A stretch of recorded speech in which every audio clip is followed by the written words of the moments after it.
Telangana express చూద్దాం. కల్కి సినిమాకు ఇంతటి విజయాన్ని అందించిన ప్రేక్షకులకు దర్శకుడు నాగ్ అశ్విన్ కృతజ్ఞతలు తెలిపారు. ఇలాంటి సినిమాలు పెద్ద స్క్రీన్ మీద చూడడం మంచి అనుభూతి ఇస్తుందన్నారు.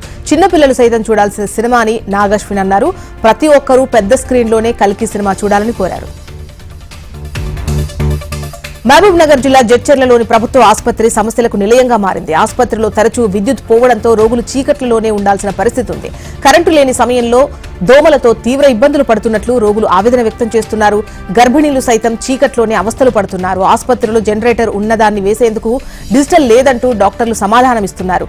ఆసుపత్రి సిబ్బంది నిర్లక్ష్యంగా సమాధానం ఇవ్వడంతో రోగులు మండిపడుతున్నారు.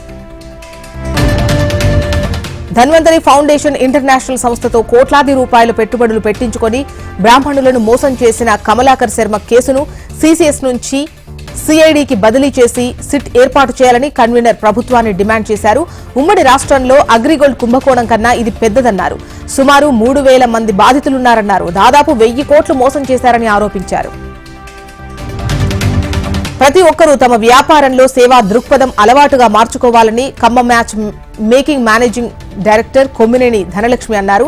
ఖమ్మ వధూవరుల పరిచయ వేదికలో ఏర్పాటు చేసిన వివిధ రకాల స్టాల్ ని ఆమె ప్రారంభించారు. మహిళలకు చేనేత వృత్తి కళాకారుల సహకారం అందించేందుకు తాము ఉచిత స్టాల్స్ ఏర్పాటు చేశామన్నారు. వధూవరుల వేదికకు హాజరయ్యేవారు ఈ స్టాల్స్ లో వివిధ రకాల ఉత్పత్తులు కొనుగోలు చేయడంతో పలువురు స్వయం సంఘాల మహిళలకు చేయూతను అందించినట్లవుతుందన్నారు.